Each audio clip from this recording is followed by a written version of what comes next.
Welcome back, my friends. So today we're going to be taking a look at the RK2020. Essentially, it's just an Odroid Advance. A lot of people have been hitting me up to take a look at this thing, and finally we're going to. So this company called, get ready for it, Playcaca. Yeah, playcaca.com. They sent this out to me for purpose of review.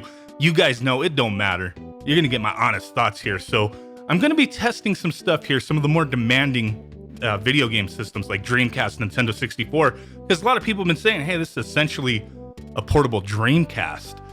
I have been using this quite a bit, so I do have a lot to say about it, and I'm going to share some footage of some gameplay in a moment. But looking at this thing, buttons feel okay for the most part. The D-pad's a little mushy. That little analog stick is okay feeling. Mine came with 32 gigabyte micro SD card loaded with the firmware and 228 games to get a little taste. You'll see some of that in a moment. So we have USB-C for charging, and then another USB for transferring ROMs if you so choose, and a little power button up top. My overall first impression of this system when I first had it in my hands was, wow, this kind of has a cheap feel and look to it. But looks can be deceiving, even though it's for real, cheap feel. For real? But here you go, little instruction manual. We don't give a crap about that because it's already set up. If you order one from these guys, it's already set up with the micro SD card with the firmware, so you don't really got to bother with this manual here. But there you go, just in case you care, right? Okay, so what else is in the box? USB-C cable, that is nice that we get the charge with USB-C. It's about time these things start embracing that, right? Little USB 3.0 micro SD card reader, that'll come in handy. And the one thing I did not know it came with was this little analog thumbstick cover.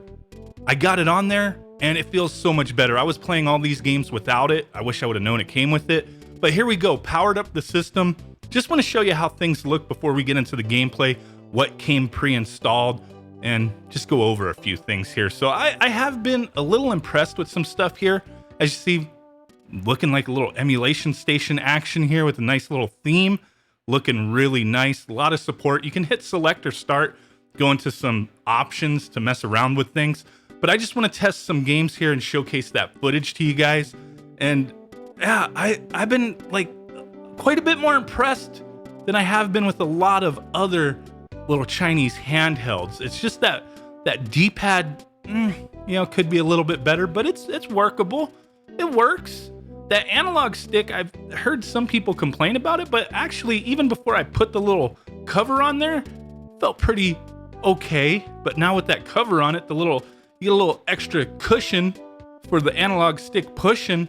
Feels pretty good to me, so definitely like that. I have no idea what this little button is on the bottom, but just wanted to point that out. No freaking clue. But we're gonna get into some gameplay. I'm gonna let you guys see and hear some stuff, and I'll comment a little bit on it in a moment. You got a lot of other options here. Boom, file manager, copy USB ROMs. Pretty cool stuff. So let's go ahead and get into some gameplay.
So there you go, a little test footage of some games for consoles I thought were important to take a look at. Dreamcast was playing very well in my opinion. Now the sound was a bit muffled on a lot of these games, and I think that's mainly due to the quality of the speakers that are included. Nintendo 64, moving on to that, there was some graphics glitches, some slowdown, some audio pops, not 100%. Is it playable? That's up for debate. For me, if it's not 100%, I don't want to play it, so there you go with Nintendo 64. PSP, my God, that was playing very well for me. I was really surprised seeing that PSP and Dreamcast playing nicely on this device. Everything else like PlayStation 1, arcade stuff, the consoles like NES, Super Nintendo, TurboGrafx, Genesis, all that stuff plays fine. Game Boy, Game Boy Advance, so really no issue there. My main thing with this console is I really wish it had a more premium look and feel to it. The D-pad I just don't like. The little analog nub feels fine to me. I actually kind of like it. The buttons aren't too bad. They're a little tall, little mushy, but they work out fine. Overall, I'm really digging this console. I think it's really neat. Now, sure, there's a lot of other games I could test, and I do want to in the future, so I'm going to be loading stuff up. So let me know in the comments, what do you want to see me test on this device? We'll do a follow-up. So hey, really do appreciate you guys hanging out with me. Drop a comment down below. Smash that like button, subscribe if you haven't done so already. We're on our way to 100,000 subscribers, hell yeah. And with that said, I will catch y'all next time. Peace out, bye-bye, and boom. Bye!